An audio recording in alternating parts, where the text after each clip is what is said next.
Hey, Carl Jones here, 1175 Defense Training. Thanks for watching. If you don't mind, if you like my content, do me a favor, go ahead and hit the like and subscribe button, as well as share. Tell your friends about us, help us grow the channel a little bit. Today I'm going to talk about pocket holsters. I started out doing this video specifically for some friends of mine because they'd asked me about my technique on drawing from the pocket and trying to get it to a sub 2-second draw the first shot. Well, so the process I went through and being able to do that, it was kind of a lot of trial and effort. One, you kind of got to choose the right gun. I wound up going with for now, with a Ruger EC9S.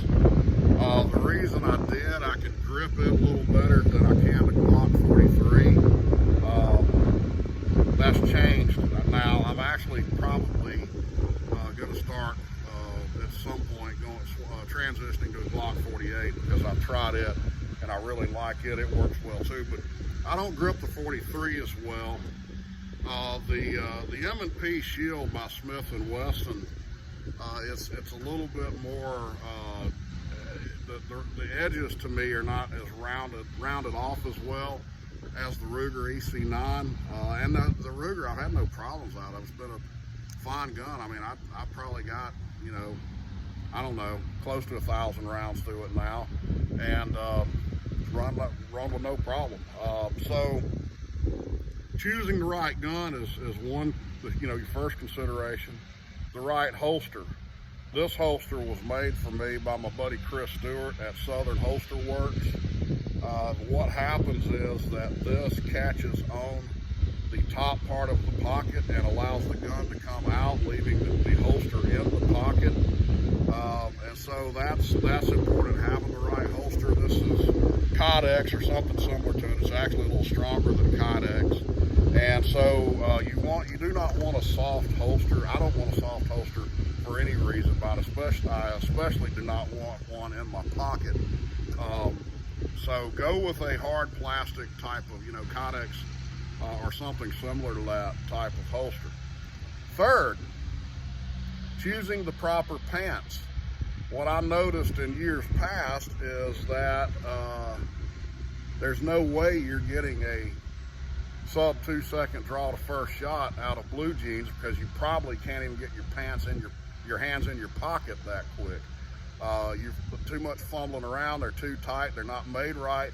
So I went with I tried out a pair of cargo pants, utility pants made by True Spec, and they worked out so well that not only can I get my hand into the pocket easily, and out of the pocket, but the way the cargo pocket is positioned on the pants, it actually kind of breaks up the imprint of the gun that's in my pocket. And I've asked people, students before, hey, can you see my gun? And so far, out of a couple dozen of them, only one has said, hey, is that it in your pocket?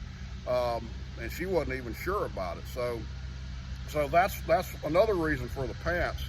But the big thing is, like I said, the True Specs allow me to get my hand into the pocket quickly. They keep my gun in a good position. So I've gone to where basically I just no longer wear blue jeans. I wear these every day now. It's all I wear is True Specs, and that's the reason for it. Okay, so we're gonna try this out today. I got my shot timer, and we're going to run a few shots and see what we do. I will tell you, I've not been practicing this lately, and that's something that's very important. Once you get this down, you've got to keep up with your training because it's very, like anything else involving guns, it's a perishable skill.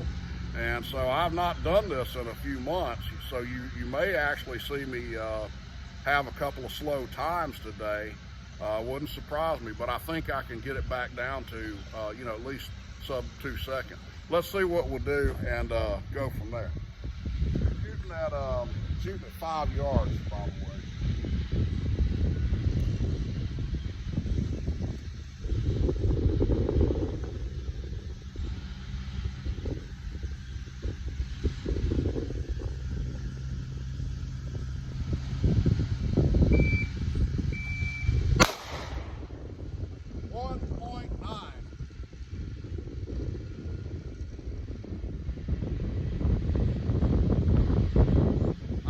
good a shot that was. We got to get him in the alpha. I was a little wobbly, a little shaky with it.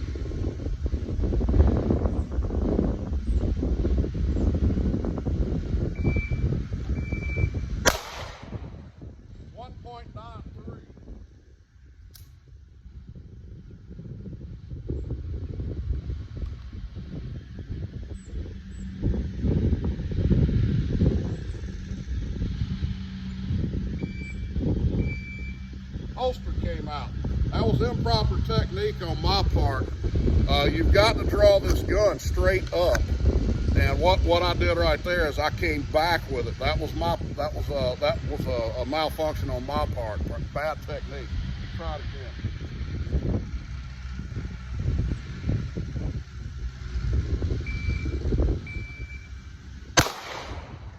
2.3, a little slow. I fumbled a little bit.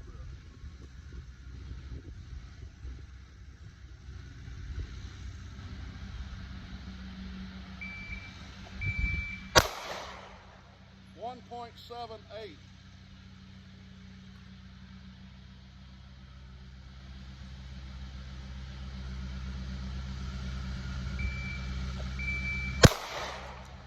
.66. And we're at slide lock. All right, so let's walk up here and look at the target. Yeah, there's a bad shot. I had a Delta. I knew that was a bad shot because I did not get a firm grip on the gun. The rest of these, I got 1 Charlie and 3 Alphas. Let's run about 5 more shots. See if we can make that look a little better.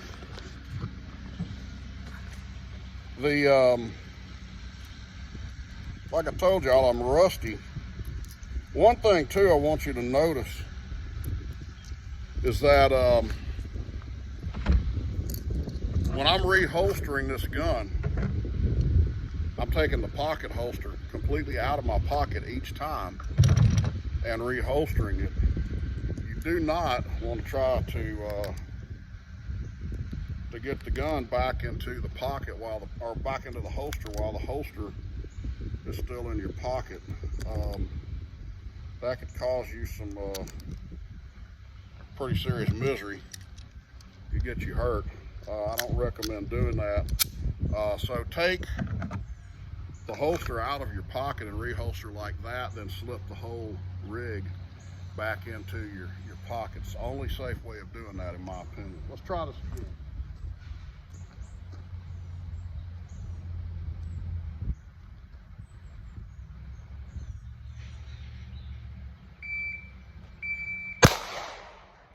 .63.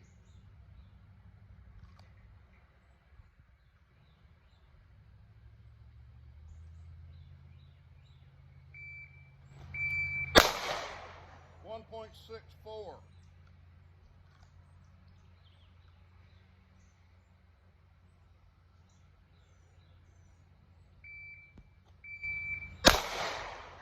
.84. And a bad shot.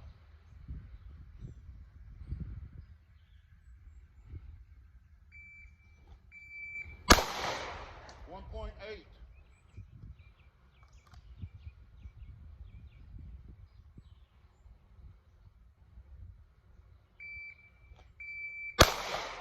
.62.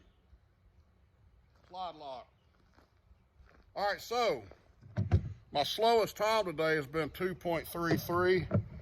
That last shot was my fastest at 1.62. Let's walk up here. I know I got at least 1 Charlie on that one. 2 Charlies. Got 2 Charlies and the rest of them were Alphas. 1, 2, 3, 4, 5, 6, 7, 8, 9. Yep. All right, so 2 Charlies, the rest of them were Alphas. Like I said, I've not been practicing this. All right, so that's on me. Once you've got it down, you got to, like I said, you've got to keep up. You got to keep on doing your due diligence and practicing. I've been drawing here lately, last few months, more out of an IWB holster or an OWB holster even. kind of gearing up for some competitions I'm hoping to shoot this fall. But that's my primary carry method, is in a pocket holster, and I've kind of neglected that. So that's a lesson for myself as well as everybody watching this. The bad shots were lessons also, because I knew there were a couple of them I knew that was not a good shot because I did not have a solid grip on the gun. You need a fighting grip. As soon as you grip that gun, as soon as my hand goes around that gun, I'm ready to fight. And as soon as I clear that pocket, I'm ready to shoot, okay? From here all the way out to here, I'm ready to shoot. But if you don't have a solid grip on the gun, you can't do that. So that's on me, not putting the time in these last couple, 2 or 3 months, okay? You probably saw malfunction there. That is why I'm getting ready to, that was not a gun malfunction, that was a shooter malfunction. This particular gun, which is why I'm looking to go to the Glock 48, the way I grip it, if I've got a good grip on it, I have a tendency to push up on the slide lock. I don't do it consciously. It just sort of happens. When I extend out, I'm kind of right on that slide lock. And for whatever reason on this gun, it seems like protrude a little bit more than other guns do. And that is the only problem I've had with this gun, has been that me locking the slide. So it's in my technique, it's in my grip on this particular gun. On other guns, never had an issue with that. I've had a couple that the gun did not go to slide lock. That's one problem, but a bigger problem is that you are locking the slide in the process of shooting. If I'd have been doing a bill drill here and locked the slide on the first shot, it would have taken away from my time. If I do that in a gunfight, that's a potential death sentence. So this gun is going to be retired as soon as I get around to it, getting to 48. And I've had some other things I've been focused on, so I haven't done that yet. So anyway, I hope you got something out of this video. Remember, do me a favor, hit like, subscribe, share it around with your friends. Got a good reason to. Now you saw a couple of my screw ups in there. So, but additionally, if you have anything, any questions or comments, leave them in the comment section. If you've got any material that you'd like for me to cover, let me know, and we'll see what we can do. Hey, thanks for tuning in.